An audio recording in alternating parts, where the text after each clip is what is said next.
मुबारक हो, बेटा हुआ है। मैं बाप बन गया, मैं बाप बन गया। माँ आप दादी बन गई। मैं दादी बन गई। मैं दादी बन गई। लेकिन मरा हुआ। डॉक्टर के इतना बोलते ही नीरज और उसकी माँ ने अचानक नाचना बंद कर दिया। क्या मैं नेहा से मिल सकता हूँ डॉक्टर? माफ कीजिए, हम उसे भी नहीं बचा पाए। माँ और बेटे दोनों ही इस दुनिया को छोड़कर जा चुके हैं। ये आप क्या बकवास कर रहे हैं डॉक्टर साहब? मैंने आप लोगों से पहले ही कहा था कि आपकी बहू बहुत पतली है, उसे कुछ खिलाइए पिलाइए, पर आपने मेरी बात नहीं मानी। नीरज ने जैसे ही अपनी पत्नी की चिता पर आग लगाई, वैसे ही नेहा की नींद खुल गई और वो चीखते हुए अपने बेड पर बैठ गई। नहीं, मैं मर नहीं सकती, मेरा बेटा भी नहीं मर सकता। इतने में वहाँ पर नेहा की माँ घबराते हुए आ गई। अरे नेहा, क्या हुआ? कोई बुरा सपना देखा क्या? माँ, मेरा बच्चा पेट में ही मर गया, मैं अपने बच्चे के बिना नहीं रह सकती। तुझे बड़ी जल्दी है शादी करने की, अभी तेरी शादी हुई नहीं और बच्चे के सपने पहले ही देखने लगी। अरे हाँ, अभी तो मेरी शादी भी नहीं हुई है, मैं फालतू में ही परेशान हो रही थी। चल जल्दी से उठ जा और कुछ खा पी ले। तू कुछ खाती पीती नहीं है, इसी वजह से इतनी पतली हो गई है। इतनी पतली लड़की से भला कौन शादी करेगा? माँ, इतनी पतली लड़कियों से शादी करने के लिए लड़कों की लाइन लगी हुई है। आजकल 0 साइज का जमाना है, आप नहीं समझोगे। समझने समझाने की बात नहीं है नेहा, मैं तुझसे शादी वाली बात इसलिए कर रही हूँ क्योंकि आज शाम को तुझे लड़के वाले देखने आ रहे हैं। नेहा बहुत ज्यादा दुबली पतली लड़की थी। उसे 0 साइज फिगर बहुत पसंद था, लेकिन न ही वो कसरत करना चाहती थी और न ही स्विमिंग करना चाहती थी। वो बस खाने के नाम पर जरा सा खाना खाती थी जिससे वो हमेशा पतली रह सके। अरे नेहा की माँ, मेरी पंडित जी से बात हुई है, वो बस थोड़ी ही देर में लड़के वालों के साथ आते ही होंगे। नेहा से बोल देना कपड़े थोड़ा ज्यादा पहन ले, जिससे वो थोड़ी मोटी लगे। इतनी देर में वहाँ पर खुद नेहा आ गई। पापा, वो लोग लड़की देखने आ रहे हैं, न कि कोई भैंस खरीदने। खैर, थोड़ी देर बाद पंडित जी लड़के वालों के साथ वहाँ पर आ गए। लड़के का नाम नीरज था और वो किसी कंपनी में अच्छी पोस्ट पर काम करता था। आपकी बेटी तो बहुत दुबली पतली है, कुछ खिलाते पिलाते नहीं हो आप लोग? बहन जी, आजकल की लड़कियों को तो आप जानती ही हो, लड़कियां जिम जा जाकर खुद को पतला बनाने की कोशिश करती रहती हैं। वहीं हमारी बेटी को जिम जाने में आलस लगता है, इसीलिए वो खाना ही बहुत कम खाती है जिससे वो पतली रह सके। अरे लेकिन इतना ज्यादा पतला होना भी ठीक नहीं है, इसका वजन ज्यादा से ज्यादा 30 किलो होगा। खैर मुझे क्या, बेटे को पसंद आ जानी चाहिए और क्या। भला मैं कौन होता हूँ किसी लड़की को पसंद करने वाला? किसी भी लड़की को ना पसंद कर देना उसकी इंसल्ट करना होता है, और मैं किसी भी स्त्री की इंसल्ट नहीं कर सकता माँ। नीरज की इस बात ने नेहा का दिल जीत लिया। दोनों को ही एक दूसरे का साथ पसंद आने लगा और कुछ ही दिनों बाद उन दोनों का रिश्ता तय हो गया। शादी वाले दिन जब नेहा और नीरज के साथ फेरे हो रहे थे, तब अचानक बहुत तेज हवा चली, जिससे नेहा उड़कर कहीं दूर जाकर गिरी। सभी बाराती हैरान हो गए। अरे क्या करती हो नेहा, अपने साथ साथ मुझे भी उड़ा लिया यहाँ। अब जल्दी चलो, सब लोग हम पर हंस रहे हैं। नीरज नेहा को गोद में उठाकर मंडप के पास ले आया। खैर, शादी खत्म हुई और नेहा अपने ससुराल आ गई। नीरज, मुझे कहीं घुमाने ले चलो ना। अरे क्यों नहीं नेहा, चलो। अरे कहीं दूर नहीं जाना है, बस यहीं आसपास घूमेंगे, आइसक्रीम खाएंगे, गोलगप्पे खाएंगे, फिर वापस आ जाएंगे। नीरज ने नेहा को पीछे अपनी बाइक पर बिठाया, लेकिन जैसे ही बाइक थोड़ी आगे बढ़ी, वैसे ही नेहा हवा में उड़कर नीचे गिर गई। मुझे लगता है तुम्हारा वजन बिल्कुल ही नहीं है, तुम रुई के बराबर हल्की हो। तभी नीरज को एक रास्ता समझ में आया।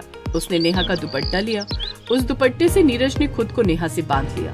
बाकी लोग देखकर हंस रहे थे, लेकिन नीरज बिना किसी के डर के दिन भर नेहा को इधर उधर घुमाता रहा। शाम को वो लोग अपने घर वापस आ गए। नीरज ने सारी बात अपनी माँ को बताई।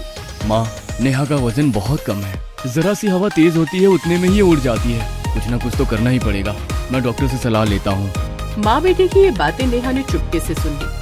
अच्छा, तो ये माँ बेटे मिलकर मेरा वजन बढ़ाना चाहते हैं। अगले दिन नीरज डॉक्टर से मिला। नीरज ने सारी बात डॉक्टर को बताई। देखिए मिस्टर नीरज, अभी तक तो सब ठीक था, लेकिन तुम्हारी पत्नी बहुत कमजोर है। पतली होने में और कमजोर होने में फर्क होता है। आने वाले बच्चे के लिए ये बिल्कुल भी ठीक नहीं है, उसके खाने पीने पर ध्यान दो। डॉक्टर साहब, मैं आपको बताया था ना, वो हम में से किसी का भी कहना नहीं मानती, हम उसे जबरदस्ती कुछ नहीं खिला सकते। ठीक है, मैं तुम्हें कुछ गोलियां देता हूँ, ये गोलियां चुपके से दूध में डालकर अपनी पत्नी को पिला देना, जिससे उसकी भूख बढ़ जाएगी और वो खाना खाने पर मजबूर हो जाएगी। Thank you so much doctor साहब, मैं आपका यह एहसान जिंदगी भर नहीं भूलूंगा। नीरज ने डॉक्टर साहब को फीस दी और वहाँ से चला गया। शाम को जब वो काम पर से वापस लौटा तब उसने अपनी माँ को वो दवाई दे दी। माँ, इस दवाई को चुपके से दूध में डालकर नेहा को पिला देना, जिससे उसकी भूख बढ़ जाएगी। लेकिन इस बात का ध्यान रहे कि उसे पता ना चले, वरना वो ये दवाई नहीं खाएगी। अगले दिन सुबह जब नीरज काम पर चला गया तब नेहा की सास उसके पास दूध का गिलास लेकर आई। बहू, ये ले दूध पी ले, इससे तेरी त्वचा में निखार आएगा। क्या बात है सासू माँ, मैंने ऐसा पहली बार देखा है कि एक सास अपनी बहू के लिए इतने प्यार से दूध लेकर आई है। मैं पुराने जमाने की सास नहीं हूँ बेटा। ठीक है सासू माँ, ये दूध यहीं रख दीजिए, मैं थोड़ी देर में पी लूंगी। उसकी सास दूध का गिलास रखकर वहाँ से चली गई। जरूर इसमें कोई न कोई गड़बड़ है। नेहा ने वो दूध खिड़की के बाहर किसी बिल्ली को पिला दिया। अब हर रोज उसकी सासू माँ सुबह सुबह उसके लिए दूध लेकर आती, लेकिन नेहा वो दूध कुत्ते या बिल्ली को पिला देती थी। ऐसा करते करते लगभग 6 महीने बीत गए, लेकिन उसकी सेहत पर बिल्कुल भी फर्क नहीं पड़ा। माँ, 6 महीने बीत गए, लेकिन नेहा की सेहत पर कोई भी प्रभाव नहीं पड़ा। यही तो मेरी भी समझ में नहीं आ रहा बेटा। नीरज ने उसी वक्त डॉक्टर को फोन करके सारी बात बताई। मिस्टर नीरज, मेरी दवाई में कोई कमी नहीं है। मुझे लगता है तुम्हारी पत्नी दूध पीती ही नहीं होगी। आजकल की लड़कियां बड़ी चालाक होती हैं। खैर, उसके बाद नीरज ने अपने हाथों से उसे जबरदस्ती दूध पिलाने की कोशिश की, लेकिन उसने दूध नहीं पिया। तब उसे समझ आ गया कि पिछले 6 महीने से नेहा दूध पी ही नहीं रही थी, बल्कि दूध कहीं न कहीं फेंक देती होगी। एक रोज जब नीरज उसके लिए कुछ फल लेकर आया, तब नेहा जैसे ही फल खाने जा रही थी, वैसे ही उसका जी मिचलाने लगा और वो बाथरूम की तरफ भाग गई। ये पक्का फिर से कोई नाटक कर रही है। नेहा, मेरी बात सुनो। नीरज भागता भागता नेहा के पीछे बाथरूम तक चला गया तो उसने देखा कि नेहा उल्टियाँ कर रही थी। उसे उल्टियाँ करता देख नीरज ने डॉक्टर को बुलाया। डॉक्टर ने चेकअप किया। तुम्हारी पत्नी कोई नाटक नहीं कर रही है मिस्टर नीरज, तुम बाप बनने वाले हो। ये सुनकर नीरज बहुत खुश हुआ। नेहा की सास भी बहुत खुश हुई। घर में जश्न का माहौल था। नेहा, आज मैं बहुत खुश हूँ। तुम बहुत जल्द माँ बनने वाली हो और मैं बाप। खैर, 9 महीने बीत गए और उसकी डिलीवरी का वक्त आ गया। उसे अस्पताल ले जाया गया। मिस्टर नीरज, मैंने आपको कई बार कहा है कि अपनी बीवी का खाने पीने का ध्यान रखो। आपकी पत्नी बहुत कमजोर है। हो सकता है इस डिलीवरी के दौरान बच्चे या माँ में से किसी एक की जान भी चली जाए। हो सकता है कि माँ और बच्चे दोनों को हम ना बचा सके। प्लीज डॉक्टर साहब, कुछ भी करके मेरी पत्नी को एक बार बचा लीजिए।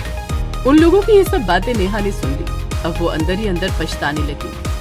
ये तो ठीक वैसा ही हुआ जैसा शादी से पहले मैंने सपने में देखा था। कहीं आज मैं और मेरा बेटा एक साथ इस दुनिया से विदा तो नहीं हो जाएंगे। इसमें मेरी गलती है। मुझे खाने पीने पर ध्यान देना चाहिए था। मेरी एक गलती की वजह से मेरा आने वाला बेटा भी इस दुनिया से चला जाएगा। खैर, डिलीवरी हुई। डॉक्टर ने बाहर जाकर उनके माँ बाप को बधाई दी।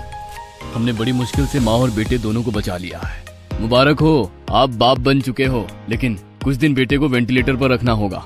आगे से अपनी पत्नी के स्वास्थ्य का ध्यान रखना, वरना बच्चा पैदा करने की कोई जरूरत नहीं है। तो इस तरह उस दिन के बाद नेहा को अपनी गलती का एहसास हुआ और वो खाने पीने का पूरा ध्यान देने लगी। अब उनका पूरा परिवार अपने बच्चे के साथ हंसी खुशी जिंदगी बिताने लगा। कुसुम और मीता के स्वभाव में जमीन आसमान का अंतर था। सगी बहनें होने के बाद भी एक संस्कारी तो दूसरी अहंकारी थी। बड़ों की आज्ञा का पालन करना और सबसे तहजीब से बात करना कुसुम का स्वभाव था, तो वहीं मीता कुसुम से बिल्कुल उलट घमंडी और बड़बोली थी। परिवार के लोग तो दूर, पड़ोसी भी मीता से बात करने से कतराते थे। दोनों बहनें कॉलेज में पढ़ती थी। एक बार की बात, बारिश का मौसम था। आसमान में काले बादल छाए हुए थे। सावित्री ने मीता से कहा, बेटी मीता, देख बारिश होने वाली है, जाकर छत पर से कपड़े उतार ला, वरना गीले हो जाएंगे। मैं क्यों जाऊँ? कुसुम से कह दो, वो कपड़े ले आएगी। कुसुम पढ़ाई कर रही है, तू तो मेकअप कर रही है, तू जाकर ले आ। अब वैसे भी बारिश होने वाली है, तू सज सवर कर कहाँ जाएगी? मैं कहीं जाऊँ या ना जाऊँ, लेकिन छत से कपड़े लेने तो बिल्कुल नहीं जाऊँगी। मीता सावित्री से बहस कर रही थी। इतने में कुसुम छत से कपड़े उठाकर ले आती है। रहने दो माँ, मैं कपड़े ले आई हूँ। तभी जोर की बारिश शुरू हो जाती है। अच्छा किया कुसुम बेटी, वरना कपड़े गीले हो जाते। कुसुम कपड़े संभाल कर रखने लगती है। इधर मीता मेकअप करके तैयार होकर मोबाइल से सेल्फी ले रही थी। ये देखकर सावित्री मन ही मन परेशान हो जाती है। ना जाने इस लड़की का क्या होगा, कब अकल आएगी इसे। तुम क्यों परेशान होती हो माँ? देखना मीता बहुत जल्द संस्कारी बन जाएगी और तुम्हारी हर बात मानेगी। ना जाने वो दिन कब आएगा। कुसुम और मीता के पिता अरुण एक किसान थे। वो खेती करके अपनी दोनों बेटियों को पढ़ा रहे थे। बारिश तेज होता देख सावित्री को अरुण की चिंता सताने लगती है। कुसुम बेटी, तेरे बाबा कहीं बारिश में भीग ना जाएं, नहीं तो उनकी तबीयत खराब हो जाएगी। तुम चिंता मत करो माँ, बाबा को कुछ नहीं होगा। तभी अरुण घर आ जाते हैं। वो बारिश में बुरी तरह भीग चुके थे और लगातार छींक रहे थे। जिसका डर था वही हुआ, आपकी तबीयत खराब हो गई है। मुझे कुछ नहीं होगा सावित्री, मुझे तो फसल की चिंता सता रही है। बाबा, आप फसल की चिंता मत कीजिए, जल्दी से कपड़े बदल लीजिए, मैं आपके लिए काढ़ा बना कर लाती हूँ। काढ़ा पीते ही आपकी तबीयत ठीक हो जाएगी। अरुण कपड़े बदलता है और कुसुम उसके लिए काढ़ा बना कर लाती है। लेकिन मीता को इन सब से कोई फर्क नहीं पड़ रहा था, वो तो सेल्फी लेने में बिजी थी। कुसुम अपने बाबा को काढ़ा बनाकर पिलाती है। ये कुसुम कैसे बाबा को मक्खन लगा रही है, जैसे मैं कुछ समझती नहीं। मैं किसी को मक्खन नहीं लगाऊंगी। लेकिन काढ़ा पीने के बाद भी अरुण को आराम नहीं मिलता, उसकी तबीयत और बिगड़ जाती है। कुसुम ने जब अरुण का सर छूकर देखा तो उसे तेज बुखार था। माँ, बाबा को बुखार है, बाबा के लिए दवाई लानी होगी। लेकिन बाहर बहुत तेज बारिश हो रही है, तू भी भीग जाएगी। मुझे कुछ नहीं होगा माँ।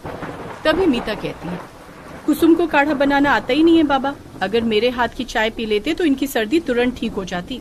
तो तूने चाय क्यों नहीं बनाई? क्योंकि मैं सेल्फी लेने में बिजी थी। ना जाने तुझे कब बुद्धि आएगी कि अपने माता पिता से कैसे बात करते हैं। जाने दो सावित्री, बच्ची है, धीरे धीरे सब समझ जाएगी। इधर कुसुम जल्दी से छाता लेकर जाती है और मेडिकल स्टोर से अपने बाबा के लिए दवाई खरीदती है। सड़क पर बारिश का गंदा पानी जमा हो गया था, लेकिन इसकी परवाह किए बिना वो दवाई लाकर अरुण को खिलाती है। बाबा, लीजिए दवाई खा लीजिए, इससे आपका बुखार जल्दी उतर जाएगा। दवाई खाने के बाद अरुण को कुछ आराम मिलता है। दूसरे दिन सुबह अरुण खेत पर जाने के लिए तैयार होने लगता है। अरे, आप कहाँ जा रहे हैं? आपकी तबीयत अभी ठीक नहीं है। खेत में पानी भर गया है सावित्री, पानी नहीं निकाला तो फसल खराब हो जाएगी। बाबा, आप कहीं नहीं जाएंगे, खेत से पानी मैं निकाल दूंगी, हमारी फसल को कुछ नहीं होगा। लेकिन कुसुम बेटी, इस काम में बड़ी मेहनत लगती है, तू अकेले ये सब कैसे कर पाएगी? बाबा, आप भी तो सारा दिन खेत में अकेले मेहनत करते हैं, आज मैं आपकी तरह अकेली मेहनत करूंगी। तब सावित्री मीता से कहती है कि वो खेत पर जाकर कुसुम की मदद करे। मीता, तू कुसुम के साथ खेत पर जाकर उसकी मदद कर दे। क्या मैं खेत पर काम करूंगी? मेरे खूबसूरत पैर गंदे हो जाएंगे माँ। कुसुम के पैर तो बदसूरत हैं, उसके पैर गंदे हो जाएंगे तो कोई फर्क नहीं पड़ेगा। मेरे पैर गंदे हो गए तो गांव के लोग क्या कहेंगे?